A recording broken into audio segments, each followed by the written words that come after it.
الرحمن الرحيم قل هو الله أحد الله الصمد لم يلد ولم يولد ولم يكن له كفوا أحد بسم الله الرحمن الرحيم قل هو الله أحد الله الصمد لم يلد ولم يولد ولم يكن له كفوا أحد.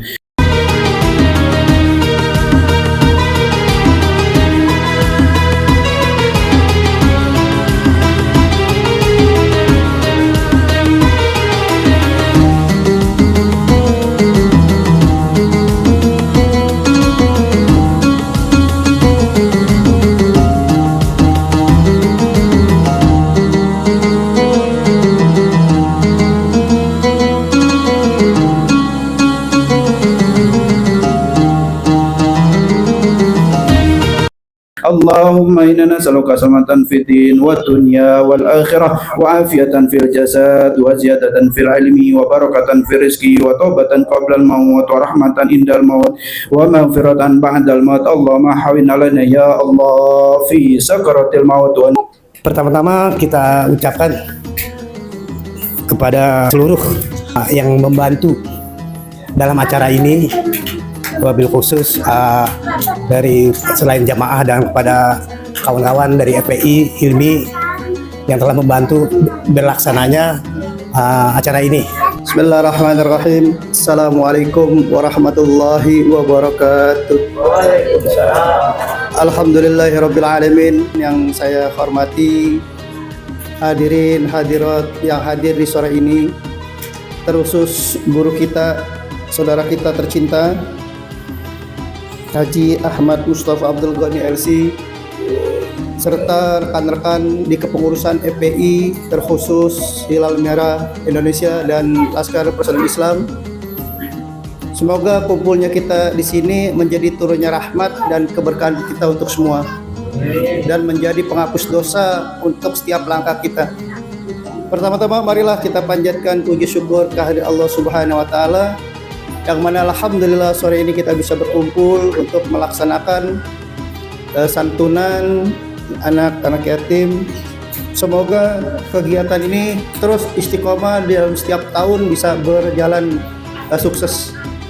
Kedua, salawat serta salam kepada Kanjeng besar Nabi besar Muhammad sallallahu alaihi wasallam. Semoga di yaumil hisab kita mendapatkan syafaatnya dari beliau. Amin ya rabbal alamin. Alhamdulillah, Anda bisa berduduk di sini. Undangan kehadiran untuk santunan, ucapan terima kasih kepada panitia. Berpesan kepada anak-anakku, adik-adikku untuk selalu semangat dalam belajar, dan doakan kami yang ada di Majlis Jamiah Manaqib Asy-Syaikh Abdul Qadir Jailani selalu istiqomah untuk selalu melaksanakan amar ma'ruf nahi munkar sesuai bimbingan arahan imam besar kita, dan terus untuk melaksanakan kebaikan dan bermanfaat untuk umat. Semoga adik-adikku tetap semangat, istiqomah, dan jangan lupa terus membaca doa untuk orang tua tercinta ya. Doanya, Rabbi ghafirli wali walidayya warhamhuma kama rabbayani shaghira. Dan doakan kita juga yang di majlis ini untuk selalu istiqomah. Saya rasa tidak berpanjang kalam. Wa akhirul kalam. Wassalamualaikum warahmatullahi wabarakatuh. Alhamdulillah wassalatu wassalamu ala rasulillahi wa ala alihi. Allahumma salli wa sallim wa barik wa karrim wa azim wa anim ala sayyidina wa habibina wa syafi'ina wa qurrati a'yunina wa maulana Muhammadin wa ala alihi wa sahbihi wa man tabi'ahum bi ihsanin ila yaumiddin. Subhanaka la ilma lana illa ma 'allamtana innaka antal alimul hakim. Rabbi shrah li sadri wa yassir li amri wa hlul 'uqdatam min lisani yafqahu qawli. Amin ya rabbal alamin. Syukur alhamdulillah, kita masih diberikan kenikmatan yang mana salah satunya kita dapat memenuhi undangan acara yatiman, yang mana kita masih ada di dalam naungan bulan Muharram. Mudah-mudahan dari langkah kita, dari apa yang telah diberikan oleh Allah Subhanahu wa taala atas kegiatan yang selama ini kita jalankan, terutama ibadah kita, semoga dilipat gandakan dan diterima oleh Allah Subhanahu wa taala.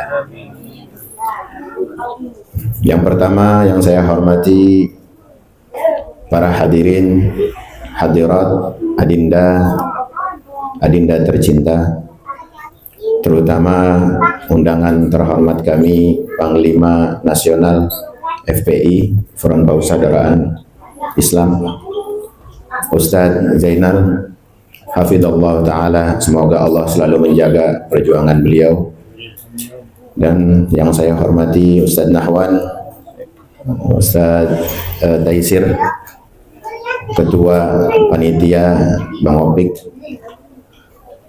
segenap pengurus dari Majelis Jamiah Manaqib Bang Dul, Bang Nino, Bang Jaki, Bang Zul, hafizallahu ta'ala alaihim ajmain. Semoga Allah ta'ala selalu menjaga dan melindungi beliau-beliau agar selalu istiqomah dalam berjuang dan beramar ma'ruf nahi mungkar, serta diberikan selalu kesehatan, rizki yang banyak, dan juga diberikan kemudahan langkahnya oleh Allah Subhanahu wa ta'ala. Amin, amin ya rabbal alamin. Salawat dan salam tak lupa kita curahkan kepada junjungan Nabi besar Muhammad sallallahu alaihi wasallam. Dengan kita menjaga cinta kita kepada baginda Nabi besar Muhammad sallallahu alaihi wasallam, bagian dari rasa syukur sebagai umatnya, yakni kita bersolawat dengan kalimat-kalimat yang sederhana yang telah diajarkan oleh ulama-ulama kita, yang risalahnya sampai kepada baginda dan juga sampai kepada Allah Subhanahu wa taala, yakni Allahumma salli ala sayyidina Muhammad wa ala ali sayyidina Muhammad. Banyak rangkaian solawat yang banyak diajarkan, tapi yang mudah untuk diingat adalah solawat yang setiap kali kita baca waktu kita tahiyatul akhir atau tahiyatul tasyahud awal atau akhir di dalam solat kita. Gampangannya dijaga aja. Kalau kita lagi susah, ingat aja, karena di dalam salah satu pengurai dari masalah, salah satu pelipur lara adalah kita mengingat daripada baginda Nabi besar Muhammad sallallahu alaihi wasallam. Sebut namanya, dalami maknanya, bahwa perintah bukan hanya sekedar perintah, tapi kalau kita tahu makna dan ilmu serta hikmah, maka perintah itu akan menenangkan kita dan menyejukkan kita. Salah satunya penyejuk itu membuat kita kumpul dan hadir di majelis ini. Maka kita jangan sia-siakan. Kalau kita mengingat akan jasa dari Rasulullah sallallahu alaihi wasallam, kita ini nggak mungkin ditemuin. Pasti ada jasa beliau. Ya, kita diberikan nikmat iman, nikmat Islam sendiri atas karunia besarnya baginda Nabi besar Muhammad sallallahu alaihi wasallam hadir di dalam kehidupan kita, hadir di dalam keseharian kita. Sampai acara santunan yatim ini atas perintah dari beliau. Kalau datang di hari raya yatim dan duafa, salah satunya di bulan Muharram.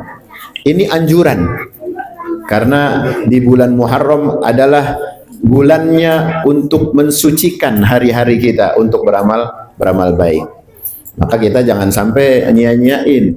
Kalau ada perintah untuk ibadah, kalau ada perintah untuk silaturahim, kalau ada perintah jangan menyakiti sesama teman, tetangga, orang tua, saudara. Ini ada dalam lingkungan naungan kasih sayang Allah Subhanahu wa taala, terutama di bulan Muharram. Nah, kita alhamdulillah wa syukurillah berterima kasih kepada segenap panitia ya yang udah bersusah payah menyumbangkan, mendedikasikan waktunya, ilmunya, perjuangannya untuk dapat membuktikan atau dapat terselenggaranya ini dengan perjuangan-perjuangan waktu ya. Ini kita berterima kasih kepada beliau-beliau agar supaya terima kasihnya kita itu atas nama Allah Subhanahu wa taala. Supaya besok ditambah lagi kenikmatan-kenikmatan dalam ibadah. Tahun kemarin kita ketemu. Betul nggak adik-adik? Kemarin ketemu kan? Iya. Tahun sekarang kita ketemu lagi. Kemarin Ramadan, alhamdulillah kan, ada juga santunan. Ini nggak mungkin tanpa ada campur tangan dari harapan dan doa para hadirin, adik-adik dan ibu-ibu sekalian. Pasti ada ketulusan yang mana sampai ini dapat terselenggara. Maka dari itu jangan remehin doa. Jangan remehin zikir-zikir kita kepada Allah. Jangan remehin satu buah cinta dalam batin kita. Kalau itu karena Allah, pasti akan terkabul. Ya, kalau kita dalam keadaan bahagia, lalu kita nyeletuk dalam batin kita, ya Allah, jaga ya Allah, mudah-mudahan disehatin saudara saya, mudah-mudahan diberikan umur panjang, diberikan rezeki yang banyak. Kalau dalam kebahagiaan itu kita dapat, niscaya akan ada keterkabulan dalam doa kita. Jangan pas doa dalam keadaan apa? Suntuk, mengeluh, apalagi apa? Marah. Nauzubillah, itu tidak akan mendatangkan kemustajaban.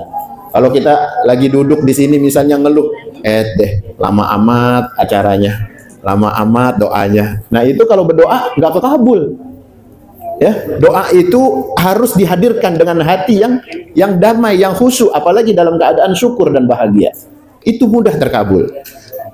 Ya, sebagaimana kita diperintahkan ud'uni astajib lakum, berdoalah kepadaku, pasti aku akan kabulkan. Tapi ulama memandang adab-adabnya, bagaimana kita adabnya berdoa. Ya, salah satunya tadi dengan jasad dan hati yang hadir, harus dengan keadaan bahagia, senang. Kalau kita minta sama orang tua, kalau kita nyenengin orang tua, terus kita senang, dikasih nggak? Dikasih. Kita nyenengin bapak kita, ya, atau guru kita, atau pengasuh dari yayasan kita. Pertama kita ngambil hatinya, kedua kita meminta dalam keadaan adab, lalu kita minta dalam keadaan suka ria dan menerima apapun yang diberikan. Pasti diberikan. Bahkan apa? Bahkan lebih dari apa yang kita minta. Kalau kerja sama majikan misalnya, majikannya pelit nih, tapi tetap kita sabar. Kita jaga hati dia, kita jaga perasaan dia, kita jaga setiap tugas-tugas dari dia. Itu akan merubah sifat-sifat buruknya. Itu sama majikan. Yang majikan itu pelit, bisa berubah. Apalagi kalau kita berbuat baik kepada perintah Allah Subhanahu wa taala, yang mana Allah tidak ada sedikit pun cacat untuk menzolimi hambanya. Nggak ada, Allah nggak zolim sama hambanya. Malahan ketika takdir itu sampai kepada kita, itulah takdir yang terbaik dari Allah Subhanahu wa ta'ala. Ada kalam ulama yang mengatakan gini, aku bersyukur sekali kalau doaku dikabulkan oleh Allah Subhanahu wa ta'ala. Pasti dong dikabulin, pasti kita senang dan bersyukur. Tapi kata beliau apa? Tapi aku jauh lebih bersyukur kepada Allah kalau permintaanku tidak dikabulkan. Nah, guru muridnya bingung kan? Kok bisa begitu? Kalau dikabulin bersyukur kan maklum. Ini kok nggak dikabulin tambah bersyukur? Apa gerangan wahai guru dari makna itu? Ternyata apa? Kalau pertama dikabulkannya doa itu sebab keinginan kita. Yang kedua, tidak dikabulkannya permohonan kita itu karena keinginan Allah Subhanahu wa ta'ala. Dan aku yakin ketika Allah tidak menginginkan itu jauh lebih baik daripada apa yang aku harapkan. Subhanallah. Misal kita pengen beli apa? Beli mobil.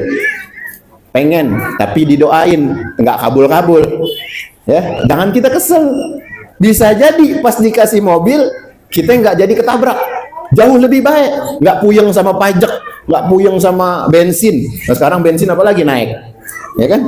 Jadi kalau nggak dikabulin itu bukan berarti tidak apa, tidak baik, bahkan jauh lebih baik lagi. Mungkin kalau kita dikasih uang 100 terima kasih, lalu kalau kita minta 1 juta nggak dikasih, itu kita anggap buruk. Tidak. Waktu nggak dikasih 1 juta, jauh lebih baik lagi. Karena pas kita nerima uang 500.000 aja, itu jalannya udah beda. Palanya ke atas. Tolak pinggangnya bukan di pinggang, di leher. Baru dikasih 500.000, udah beda. Muncul kesombongan. Ibadah udah mulai nggak mau, males-malesan. Gue lagi banyak duit, males ah. Apa nggak jadi lebih apa? Lebih madorot. Bukankah rizki banyak harusnya mendatangkan ketenangan? Berarti ketika itu dikabulkan, itu menjadi buruk buat kita. Itu yang dimaksud adalah apapun yang ditakdirkan oleh Allah kepada kita, itu ada satu kebaikan. Ya, jadi adik-adik ditakdirkan oleh Allah menjadi yatim, ibu-ibu ditakdirkan oleh Allah menjadi janda. Itu kan ada orang yang mikir, ah enak sama orang lain, ya kan, nggak enak sama aku. Kita berpikirnya begitu. Tapi kalau kita bicara atas hikmahnya, atas takdir yang baik yang betul-betul kita dirahasiakan oleh Allah Subhanahu Wa Taala, pasti kita jauh lebih bersyukur kepada Allah Subhanahu Wa Taala. Cuma kita nggak paham. Ada orang nih, coba kalau digambarin, anaknya hidup tapi berantem mulu, bahkan maaf sampai bunuh-bunuhan. Ya, bapaknya hidup tapi bapaknya malu-maluin keluarga, suaminya malu-maluin keluarga, main judi di mana-mana, zina kemana-mana. Ya, kalau aja kita pas dalam keadaan itu bilang apa? Mati syukuran pak, bikin malu keluarga, azab buat keluarga. Begitu juga, apapun yang ditakdirkan itu kalau kita hadir dalam kebaikan, pasti itu datangnya adalah dari Allah dan menunjukkan baik untuk kita. Maka kita jangan melihat nasib baiknya orang, lihat posisi buruk yang kita tidak sampai di dalamnya. Maka jauh kita bersyukur. Kalau badan kita lagi kurang sehat, coba kita ke rumah sakit. Wah ternyata jauh kita lebih sehat. Baru pusing aja, baru sakit gigi, di rumah sakit ada yang cuci darah, ya, ada yang cangkok ginjal, ada yang badannya dibelek-belek, ya, ada yang kakinya dibuntungin. Tuh kalau kita ke rumah sakit, berarti pusingnya kita masih nggak seberapa, sakit giginya kita masih nggak seberapa, dibanding kalau kita memikirkan sesuatu yang jauh lebih berat. Jadi kita cari sesuatu yang mudah untuk kita syukuri. Alhamdulillah, saya masih dalam keadaan iman Islam, walaupun ayah saya nggak ada, walaupun saudara saya nggak ada, kita bersyukur. Khawatir kalau kita jadi petaka, khawatir kalau kita jadi celaka. Nah ini yang harus kita cermati dari setiap perjalanan hidup kita. Yang kedua, jalanin nasihat-nasihat baik dari guru-guru kita, dari ulama, dari orang-orang yang sayang atas nasihat kita. Ada cerita begini, ini tentang fadilahnya membaca ayat kursi. Ceritanya itu dukun di daerah Sudan, Afrika sana, itu punya tentara jin yang banyak. Banyak, ini kisah nyata ini. Ya. Dia bisa nyihir orang dengan memerintahkan jin-jinnya. Nah, pernah satu saat ada yang mau dia santet. Salah satunya seorang pemuda muslim. Pede dia, didatengin, ya kan, dikasih duit. Tolong santet ini pemuda. Gimana ditinggalnya? Di sana. Ya, gampang ini mah. Aku pastikan dia akan kelenger nanti. Ini anak muda muslim. Ya. Ternyata setelah diritualkan, diperintahkan jin-jinnya itu, jinnya juga sombong. Beres, bos. Ini mah enteng, apalagi masih muda. Gampang. Yang tua aja kemarin habis sama kita. Wah, ya udah jalanin. Jalan ini. Satu hari nggak ada hasil, tiba-tiba datang berita bahwa yang diperintahkan dari jin-jinnya itu penuh dengan luka dan ada juga yang terbakar. Ditanya sama yang merintahin, bos gimana? Kok nggak ada hasil? Katanya sebentar aja udah manjur. Kok seharian kagak ada beritanya? Itu anak muda masih jalan aja santai. Dia ibadah bolak-balik. Ternyata apa? Laporan dari jin ini, sungguh di dalam situ ada benteng penghalang yang penuh dengan cahaya. Dan kami mencoba memasukinya, lalu apa? Kami terbakar. Kami terluka, kami tidak sanggup, lalu kami kembali. Nah si dukun ini penasaran, kok bisa jin-jinnya ini kalah? Apa gerangan amalannya si pemuda ini? Ditanya dah, akhirnya diutus orang. Sebab dia udah kelabakan, udah nggak mampu lagi. Mungkin dicoba beberapa kali. Diutus orang, nanya, apa rutinitas si pemuda? Muslim ini dia hanya menjaga membaca ayat kursi dalam duburi kulli shalah, setiap selesai sholat fardu, ya, dan sebelum ia tidur dan memejamkan mata. Subhanallah. Amalannya singkat sederhana, tapi nggak ditinggalin. Nggak baca Yasin, nggak baca apa surat-surat panjang, enggak. Baca ayat kursi aja. Tapi diamalinnya, diistiqomahinnya terus-terusan. Ya. Akhirnya si dukun tadi tahu atas berita itu, dia langsung syahadat dan menjadi mu'allaf. Subhanallah. Ini karomah dari zikir, dari ayat suci Al-Quran yang selalu dijaga oleh seorang muslim. Masih muda. Makanya kita dari sekarang biar kata masih kecil, jaga. Ayat kursi apa Pak? Itu pada hafal kan? Ayo baca. Bismillahirrahmanirrahim. Allahu la ilaha illa huwal hayyul qayyum. La ta'sinatu wa la naum. Lahu ma fis samawati wa ma fil ardh. Man dalladhi yashfa'u indahu illa bi'idhnih. Ya'lamu ma baina aydihim wa ma khalfahum wa la yuhituna bi syai'in min 'ilmihi illa bima syaa. Wasi'a kursiyyuhu as-samawati wal ardh wa la ya'uduhu hifdhuhuma wa huwal 'aliyyul 'azim. Bacaan itu ya, enggak panjang, enggak pendek, tapi itu dapat menyelamatkan kita, dapat menyelamatkan pemuda, bahkan menjadi jalur hidayahnya orang dukun tadi. Kan jadi masuk Islam gara-gara amalan itu. Maka jangan remehin. Kalau ada amalan-amalan yang kira-kira kita sanggup, amalin. Jaga betul-betul. Di dalam satu hadis diriwayatkan, kalau umatku, di dalam hadis sahih, kalau umatku membaca ayat kursi fi kulli dubur salatin maktubah, setiap salat fardu, kata Rasul apa? Dakhala jannah, akan memasukkan, tidak ada jarak di antara surga dan dirinya kecuali maut. Jadi pantas masuk surga. Jadi kalau kita pengen masuk surga, kelihatan amalan ahli surga. Setiap habis sholat, ya, ama mau tidur, jaga. Udah jadi jaminan dari Allah Subhanahu wa Ta'ala, kita menjadi ahli surga. Amin ya Rabbal Alamin. Jadi mudah-mudahan dari kisah singkat ini menjadi satu pelindung, rahmat, inayah, hidayah dari Allah Subhanahu wa Ta'ala untuk kita dan anak keturunan kita, untuk kampung kita, untuk keluarga kita, bahkan untuk diri kita sendiri. Amin ya Rabbal Alamin. Ini amalan sebabnya kita dengar ada semua sumbangsihnya. Ini amalan kalau dibaca, adik-adik, ibu-ibu ngingetin aja adiknya, tulisin tuh di depan kasur supaya nggak lupa. Dek, kalau mau tidur bacain. Itu menjadi jariah kita. Itu menjadi jariah nih, bukti kita kumpul besok di surganya Allah bareng-bareng sebagaimana kita kumpul di majelis ini sekarang. Amin ya Rabbal Alamin. Makanya tapi dijaga, kalau ada ilmu pakai. Jadi nggak ada yang hilang. Kalau ada kesederhanaan nasihat, amalin supaya jadi apa? Keberuntungan. Itu baru satu fadilahnya. Fadilah yang lain pasti Allah berikan dan disembunyikan dengan rahasianya. Bisa jadi kita pas besar nanti jadi pemuda-pemudi yang sukses, ya, yang berjaya, yang kaya, yang terhormat.